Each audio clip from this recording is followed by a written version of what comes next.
하나님께서 오늘 우리에게 주신 말씀은 고린도전서 8장 9절에서 13절까지의 말씀입니다. 고린도전서 8장 9절에서 13절까지의 말씀입니다. 우리 하나님의 말씀을 한 목소리로 봉독하겠습니다. 그런즉 너희의 자유가 믿음이 약한 자들에게 걸려 넘어지게 하는 것이 되지 않도록 조심하라. 지식 있는 내가 우상의 집에 앉아 먹는 것을 누구든지 보면 그 믿음이 약한 자들의 양심이 담력을 얻어 우상의 재물을 먹게 되지 않겠느냐.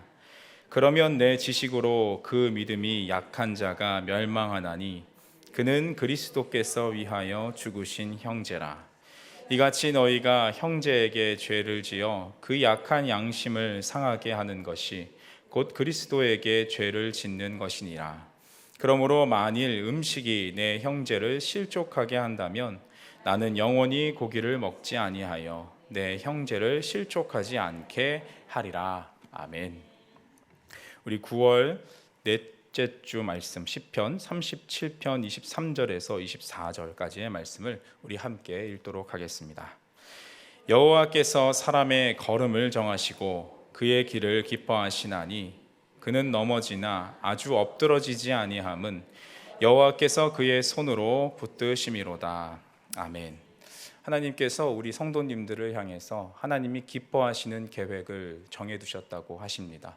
우리가 비록 그 길을 걸어가다가 낙심하고 또 실망하는 일이 있을 수 있겠지만 우리가 하나님을 붙든 그 손보다 하나님께서 우리를 더 굳게 붙들어 주신다고 말씀하고 계십니다. 우리 그 신실하신 하나님을 끝까지 믿고 믿음의 길을 계속 경주하는 저와 성도님들 모두가 되시기를 축복합니다. 우리 이 시간 말씀을 전하기에 앞서서 옆에 분들과 이렇게 인사를 나누면 좋겠습니다. 연휴를 잘 보내셨습니까? 더 아름다워지셨습니다. 더 아름다워지셨습니다.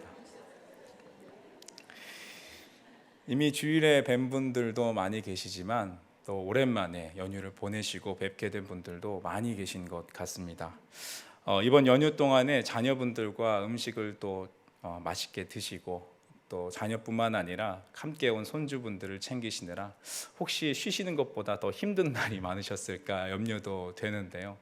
그럼에도 하나님의 은혜 안에서 우리 성도님들 지금 앉아 계신 모습들을 뵈니까 참 복되고 행복한 시간을 보내고 오셨다라는 생각이 듭니다. 저도 이번 연휴 기간 동안에 부모님과 함께 시간을 보냈었는데요. 이제는 저를 반가워하시기보다 이제 저와 함께 온 이제 막 제잘제잘 되는 말들이 많아진 저의 딸을 더 반기시는 것 같아서 조금 아쉬운 마음이 저에게 들지만 그래도 한 자리에 모여서 함께 예배하고 기뻐할 수 있고 음식을 나눌 수 있음에 참 감사하고 행복한 시간이었습니다. 그런데 이번 추석을 보내시면서 또 이런 분들도 계셨을 것 같습니다. 오늘 본문에 제사에 사용된 음식을 먹어도 되는가 안 되는가 하는 이런 비슷한 갈등을 겪으신 분들도 있으실 것 같습니다. 요즘에도 전통을 중시하면서 차례를 지내는 일반적인 가정에서는 그리스도인들이 절을 해도 되는가 혹은 차례를 지냈던 그 음식을 먹어도 되는가 하는 갈등들이 종종 있는 걸로 알고 있습니다. 저도 어렸을 때를 생각해 보면 친가는 천주교를 믿는 집안이어서 제사를 드리는데 전혀 문제가 없었고 외가는 믿지 않는 집이어서 당연히 차례를 지냈던 기억이 납니다. 친척분들은 교회를 다니던 저에게 제사 음식을 먹어보라 권하기도 했고 절을 왜 하지 않느냐라고 다그치기도 하셨습니다. 그때 부모님께서는 제사 음식을 먹어도 될까, 내가 절을 해도 될까 하는 고민하고 있는 저에게 찾아오셔서 이렇게 말씀해 주셨습니다. 우리가 잠깐 이렇게 제사 음식을 먹는 일 이런 것들은 할 수 있고 또 우리가 절은 하지 않지만 뒤에 서서 우리 가족들을 위해서 기도하는 마음으로 기도하자라고 이렇게 말씀해 주셨는데요. 처음엔 어머니께서도 믿지 않는 가정에 가셔서 절을 올려야 된다 안 된다 제사 음식을 먹어도 된다 안 된다 이런 문제로 참 많은 내용을 겪으셨을 것 같다라는 생각이 들었습니다. 그러다 한 발 양보하셔서 그 자리에 서서 기도하고 또 제사 음식을 먹는 일로 결정을 하셨는데 그렇게 되기까지 얼마나 많은 고민과 또 마음의 어려움이 있으셨을까 참 가늠이 되지 않았습니다. 그러나 아직 믿음이 없거나 믿음이 생기기 전에 있는 친지들의 그 마음을 상하게 하는 일보다는 이렇게 하는 것이 더 좋겠다 하는 마음으로 그런 결정들을 하셨던 것 같습니다. 아마도 이런 생각의 이면에는 오늘 말씀에서처럼 지식은 교만하게 하나 사랑은 덕을 세운다 하는 말씀이 있으셨던 것 같은데요. 우리 성도님들 중에서도 이와 비슷한 고민 가운데 이미 더 지혜롭고 더 깊은 사랑으로 행동하시고 고민하는 지체에게 또 지혜롭게 권면해 주신 분들도 많이 계신다는 것을 알고 있습니다. 오늘 말씀을 통해서 더욱 그 사랑의 마음이 깊어지시고 또 세밀한 사랑을 또 마음속에 생겨나시는 그런 시간이 되시기를 바랍니다. 또 혹시 신앙생활을 하면서 마주하게 되는 여러 가지 고민들 앞에서 마음이 어렵고 힘든 분들이 계셨다면 오늘 말씀을 통해서 자유함을 얻으시고 더 나아가 믿음의 가문을 이루고 믿음의 공동체를 이루시는데 더욱 든든한 사랑의 기초를 세우게 되시는 그런 은혜의 시간이 되기를 소망합니다. 본문의 배경이 되는 이 고린도 교회에서는 우상에게 바쳐진 그 음식을 먹어도 되는가 안 되는가 하는 중요한 문제가 이슈로 떠올랐습니다. 왜냐하면 당시 그리스에서 가장 활발한 상업 도시로 일컬어졌던 고린도 도시는 그들이 섬기던 그 신들과 아주 밀접한 관련이 있었기 때문에 그렇습니다. 신전은 단순히 신에게 제사하는 것을 넘어서서 일상생활과 깊이 연관을 맺고 있었는데요. 그리스를 다녀오신 분들은 아시겠지만 고린도에는 아폴론, 옥타비아, 그리고 헤라 신전 등 12개나 넘는 대형 신전들을 가지고 있었던 도시였고 그곳에서는 이스트미아 대회라는 달리기 시합으로 유명했던 전국체전, 세계체전도 많이 이루어졌던 곳이었습니다. 이 대회는 단순한 운동 경기가 아니었고 바다의 신 포세이돈을 위한 축제였다고 하죠. 그리고 이 축제가 마쳐지고 나서는 성대한 잔치가 열렸고 그곳에서 아주 자유롭게 많은 고기들이 유통되었다고 합니다. 지금이야 고기를 먹는 일이 흔한 일이 되었지만 우리도 옛날을 잠깐 생각해 보면 우리나라에서도 장례식장이나 아니면 성대한 마을에 어떤 제사가 드려지고 나서야 고기 구경을 할 수 있었다고들 했죠. 이 바울 시대에도 고기가 정말 귀해서 신전에서 제사를 드린 이후에나 그리고 축제를 드린 이후에나 고기를 구경할 수 있었다고 합니다. 그래서 대부분의 고기는 신전과 연관된 음식이었고 유대인들처럼 우상에게 바쳐진 음식은 절대 거부하던 유대인들은 그런 고기를 아예 먹지 않거나 웃돈을 주고 우상에게 제사를 드리기 전에 시장에서 그 고기를 사서 먹는 방식을 택했었다고 합니다. 이런 배경 속에서 고린도 교회는 총 3가지 상황을 만나게 되는데요. 첫 번째로 시장에서 파는 우상에게 드려진 그 고기를 먹어도 되는가, 그리고 그 고기를 불신자 가정에서 대접을 받았을 때 먹어도 되는가 하는 문제가 있었습니다. 고린도전서 10장 25절에서 27절을 한번 함께 읽어보겠습니다. 무릇 시장에서 파는 것은 양심을 위하여 묻지 말고 먹으라. 이는 땅과 거기 충만한 것이 주의 것임이라.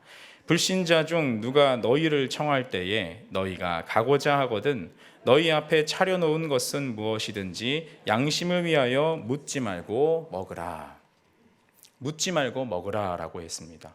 바울은 우상에게 바쳐졌지만 모든 것은 주의 것이기에 시장에서나 불신자의 집에서나 대접받은 고기는 묻지 말고 먹으라고 말하고 있습니다.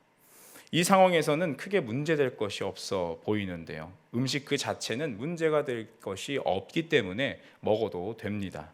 우리는 이 구절에서 힌트를 얻어서 예전에는 이 문제로 굉장히 많은 고민과 또 토론을 했지만 이제는 자유함으로 음식을 먹게 된 분들도 많이 계십니다. 그리고 두 번째 상황으로 고린도전서 8장 10절이 있습니다. 우리 한번 8장 10절을 읽어보도록 하겠습니다. 지식 있는 내가 우상의 집에 앉아 먹는 것을 누구든지 보면 그 믿음이 약한 자들의 양심이 담력을 얻어 우상의 제물을 먹게 되지 않겠느냐.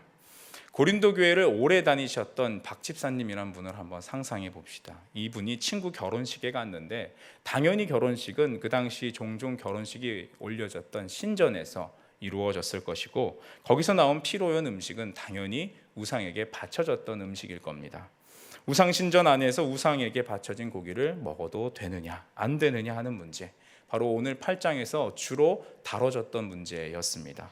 이 문제에 대한 대답은 간단했습니다. 우리 4절을 보겠습니다. 8장 4절입니다. 그러므로 우상의 제물을 먹는 일에 대하여는 우리가 우상은 세상에 아무것도 아니며 또한 하나님은 한 분밖에 없는 줄 아노라. 이 고린도 교회를 오래 다니시고 신앙생활을 오래 하셨던 분이라고 한다면 우상의 제물 먹는 일은 아무 일도 아니었습니다. 왜냐하면 세상의 모든 신들은 나무와 또 사람의 손으로 깎아 만든 신이었기 때문에 참된 신은 오직 하나님밖에 없으니 실체가 없는 우상에 드려진 음식은 우리에게 아무런 해를 끼칠 수 없다 하고 먹을 수 있었던 것입니다. 그런데 이 대답은 좀 더 깊게 우리는 생각해 봐야 합니다. 우상은 실체가 없는 것이 맞지만 우상 자체에는 아무런 능력과 힘이 없는 것은 맞지만 그러나 그 우상 뒤에서 역사하는 악한 세력들은 그 우상을 매개체로 우리에게 악한 영향력을 행사하기 때문입니다.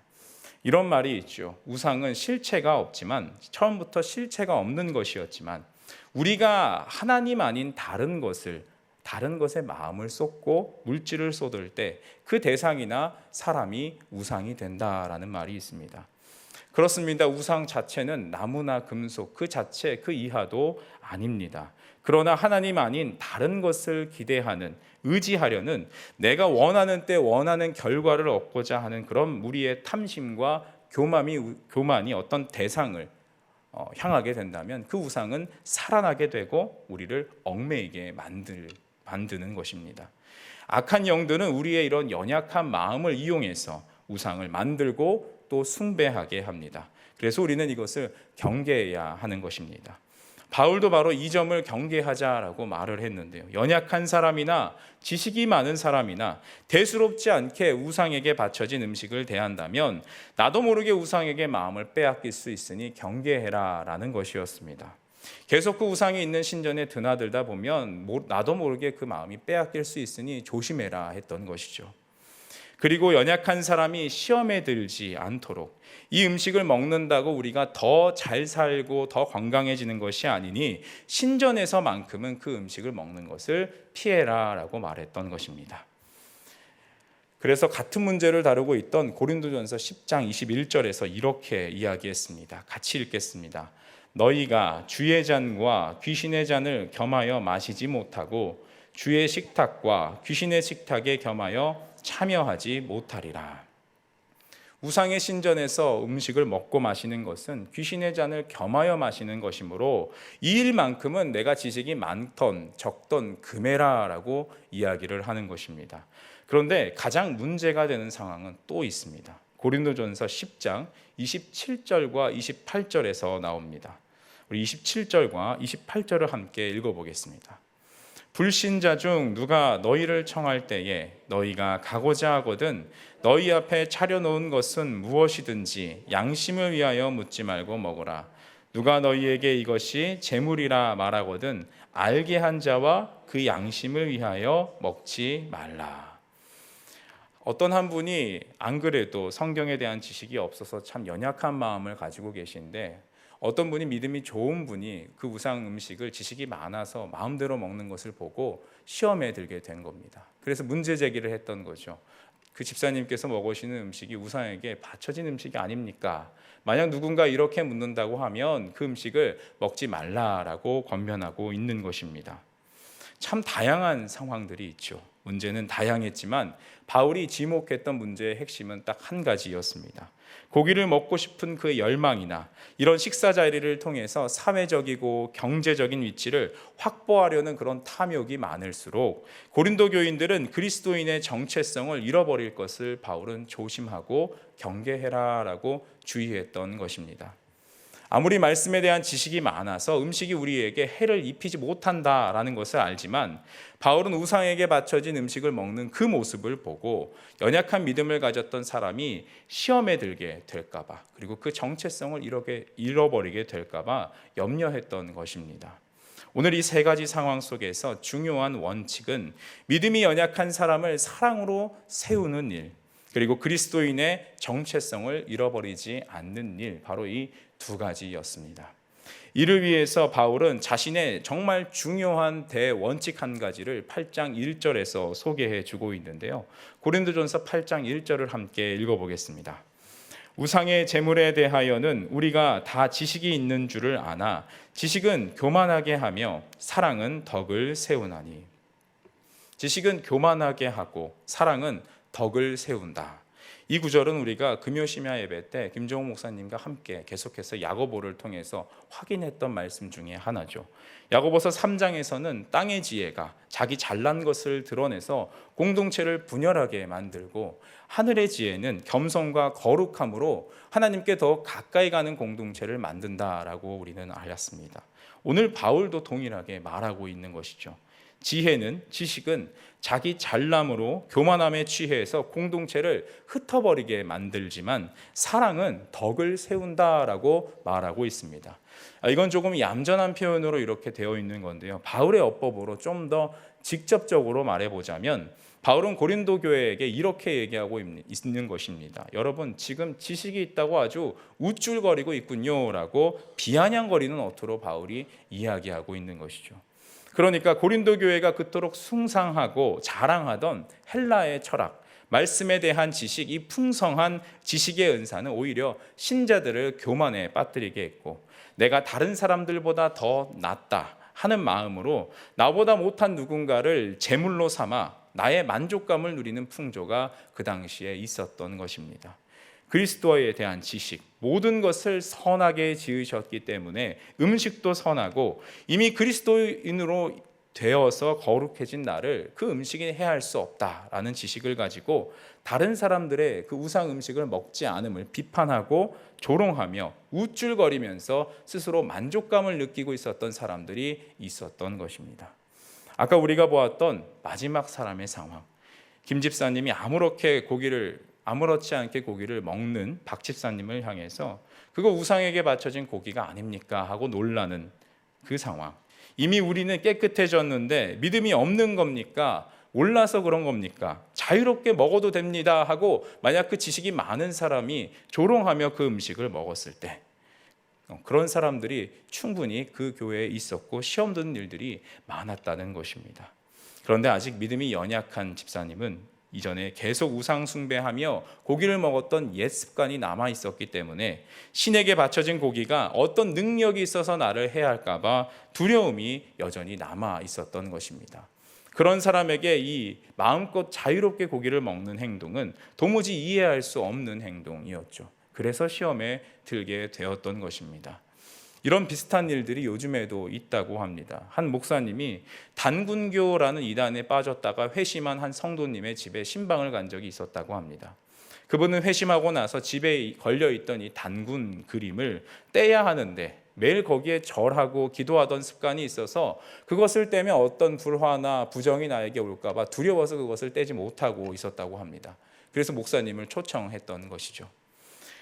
그래서 목사님께서 그 그림을 대신 확 떼어버리고 그분이 보는 앞에서 불태워버렸다고 합니다. 그림을 뗀 목사님, 어떤 부정을 입으셨을까요? 아무 일도 일어나지 않았다고 합니다. 우상은 우상일 뿐 우리가 마음을 주지 않으면 단지 그것은 그림이고 또 금속이고 나무일 뿐입니다. 그러나 사람은 연약해서 이 죄된 습관이 우리 몸에 깊숙하게 배어 있어서 이 배어버린 습관을 없애기까지는 정말 오랜 시간이 걸립니다. 그래서 회심한 지 얼마 안 된 분들은 여전히 그림이 두렵고 뭔가 해를 입힐 것 같아 걱정하게 되는 것이죠. 이 고린도 교회에서도 우상 숭배를 오래 했던 사람은 그 고기가 어떻게 받쳐졌는지를 잘 알았기 때문에 음식이 내 속으로 들어오면 어쩌나 하는 그런 마음들이 있었던 것입니다.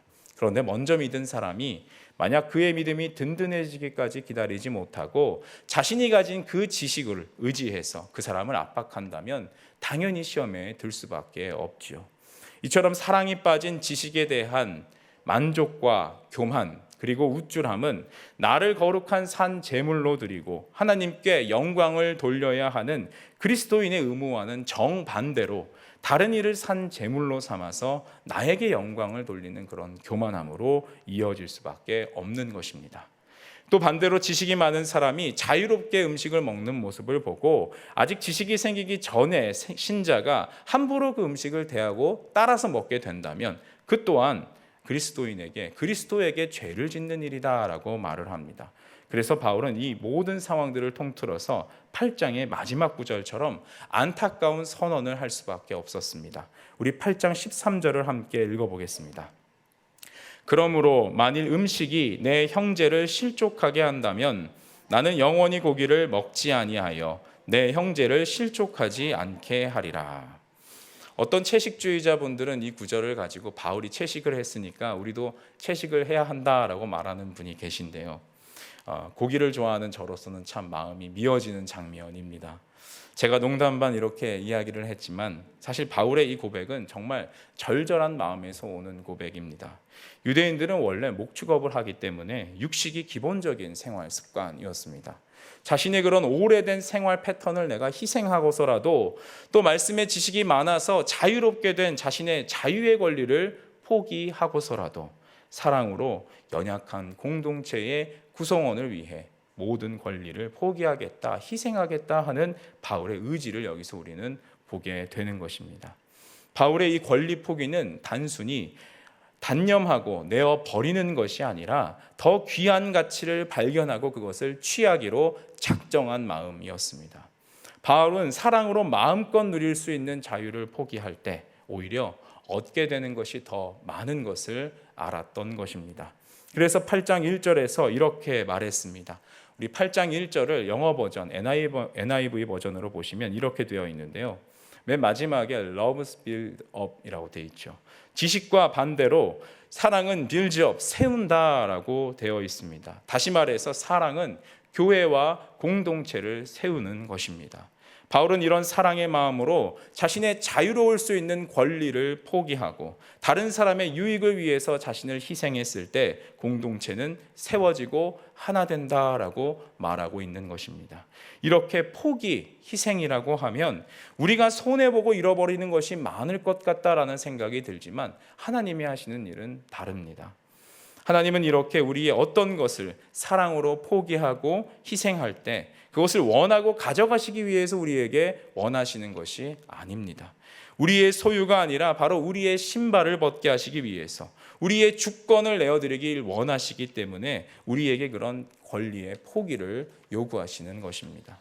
우리가 지식의 교만으로 넘어지지 않게 하기 위해서 나의 주권을 내려놓을 때 우리는 분명 자유를 포기하고 또 내가 가지고 있는 많은 지식과 기준들을 내려놓았지만 오히려 많이 얻게 되는 것은 바로 우리 자신입니다. 사랑으로 나의 자유와 권리를 내려놓는 그 순간부터 하나님의 것이 우리의 것이 되고 내 것을 희생할 때 하나님의 계획과 하나님의 비전이 바로 우리의 것이 될 것입니다. 그러니 바울처럼 사랑으로 연약한 사람을 위해서 우리의 권리를 포기하는 것이 절대 우리의 권리를 다 잃어버리는 것이 아니게 됨을 믿으시기 바랍니다. 오늘 말씀을 묵상하면서 저는 마음속에 계속해서 이런 실천을 해보는 것이 좋겠다라는 감동이 있었는데요. 포기하고 내 권리를 희생하고 금지하는 것, 이것은 처음부터 시작하기엔 참 어려운 일이죠. 그래서 서로 경탄하는 일을 먼저 해보시기를 권면해 드립니다. 하나님께서는 아담이 동식물들과 함께 있는 것을 보셨고 그러나 홀로 있는 것이 보기에 좋지 않아서 자고 있는 아담의 갈비뼈를 취해서 하와를 만드셨죠.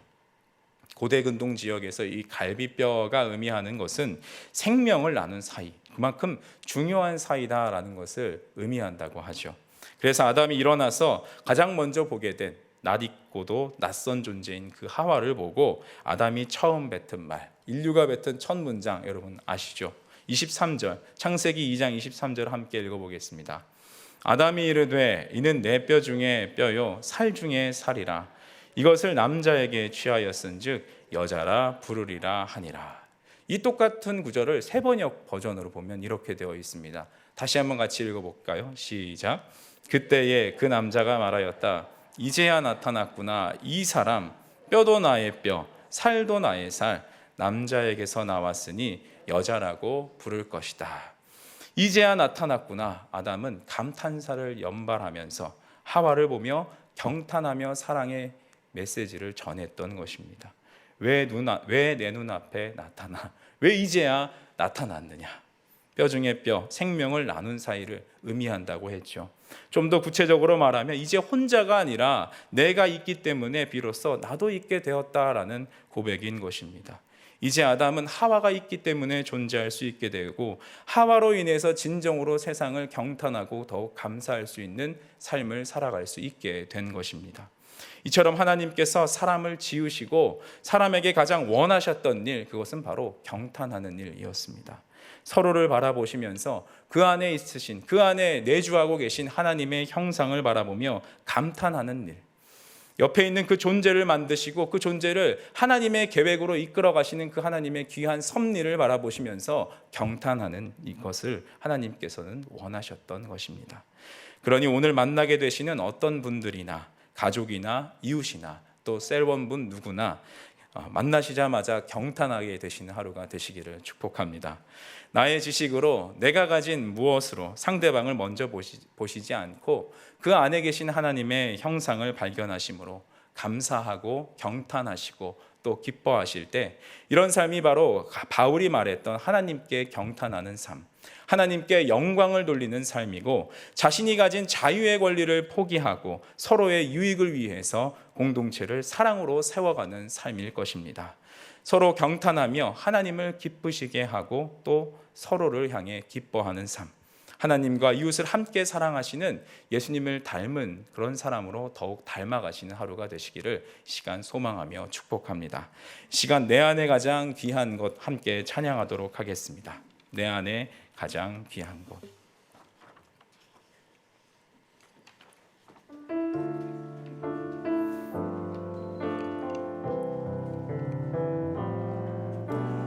내 안에 가장 귀한 것 예수를 알미라.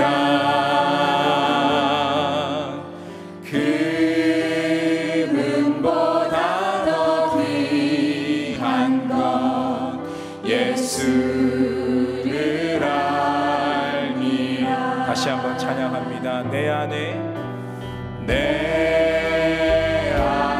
가장 귀한 것 예수를 알미라. 금은보다 귀한 것, 금은보다 더 귀한 것 예수를 알미라. 예수의 이름, 예수의 이름, 존귀한 그 이름, 예수의 이름, 예수의 이름, 능력의 그 이름, 세상 지식보다 귀한 것, 세상 지식보다 귀한 것 예수를 알미라. 내 안에 가장 귀한 것 예수를 알미라. 다시 한번 고백합니다. 세상 지식보다 귀한 것, 세상 지식보다 귀한 것 예수를 알미라. 내 안에 가장 귀한 예수를 알미라. 예수